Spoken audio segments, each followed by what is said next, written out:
Os ministros têm que entender que eles são empregados do povo.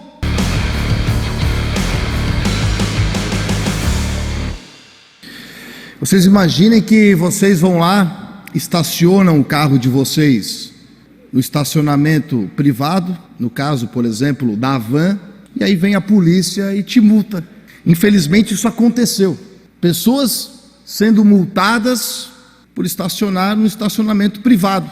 Isso aconteceu ontem, na cidade de Palhoça, Polícia Rodoviária Federal, multando manifestantes porque o carro estava estacionado no acostamento, no meio da rua, não, no estacionamento da Havan, tem vídeo.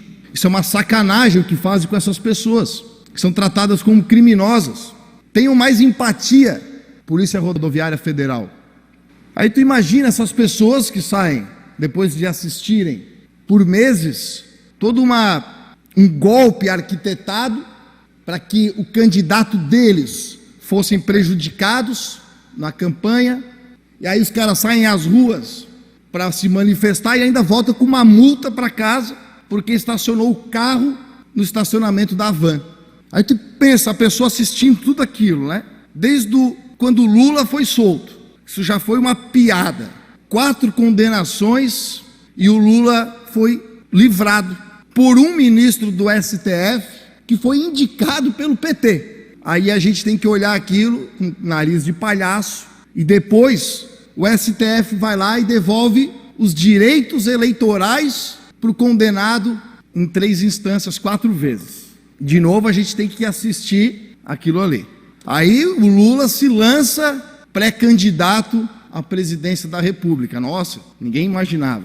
E, sem demorar, as pesquisas já começaram a colocar o Lula em primeiro lugar absoluto. Não deu nem para começar assim lá de baixo e aumentando. Não, ele entrou, ele já estava em primeiro, ganhando no primeiro turno, totalmente manipulando as pessoas a acreditarem que realmente era aquilo. Em 2021, o voto impresso foi reprovado na Câmara Federal, com a pressão do TSE na Câmara pela reprovação. O TSE, que deveria zelar pela qualidade e pela austeridade das eleições, foi contra mais transparência. Eu fico me perguntando o que mais transparência pode prejudicar alguma coisa. Não, isso aqui ficou muito ruim porque está muito transparente. Então olha o que as pessoas tiveram que olhar e ficar assistindo de braços cruzados as coisas acontecerem no Brasil. E aí chega as eleições e o TSE se mostra completamente parcial.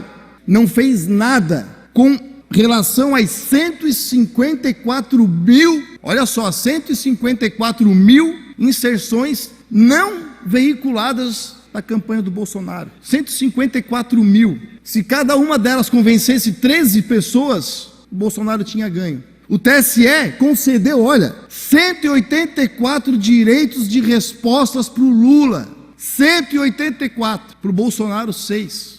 O TSE proibiu o Bolsonaro de utilizar imagens da manifestação de 7 de setembro, que nitidamente foi pró-Bolsonaro, ou não. Desde sempre a gente vê aquelas manifestações gigantescas com os milhares de pessoas na rua no dia 7 de setembro. É lógico que foi uma manifestação política em prol do Bolsonaro, mas ele não pôde usar as imagens do 7 de setembro. TSE proibiu usar falas do Lula, proibiu de usar falas do Lula na sua campanha eleitoral. Claro, né, porque o Lula disse que é verdade, né? Acho que não dá para acreditar no que o Lula fala, então não pode passar imagens do Lula falando alguma coisa. Proibiram o Bolsonaro, enquanto as falas do Bolsonaro eram usadas na campanha do Lula. E o TSE proibiu de chamar o Lula de ladrão e presidiário.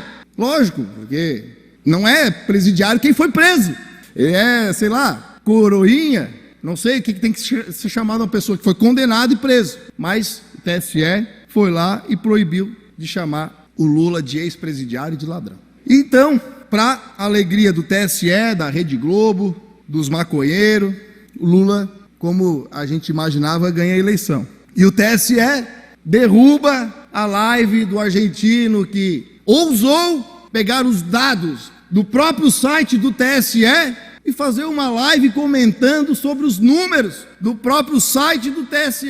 É uma vergonha o que a gente está vivendo. E as pessoas não conseguem fazer nada, porque essas pessoas que estão lá, com aquela toga, são intocáveis, ninguém consegue mexer, e a gente está assistindo isso. Os ministros têm que entender que eles são empregados do povo, que eles devem resposta para o povo, que o dinheiro do salário deles vem dos impostos dessas pessoas que trabalham e estão questionando eles. Todo esse dinheiro dos seus luxos vem dos impostos das pessoas que estão questionando o TSE.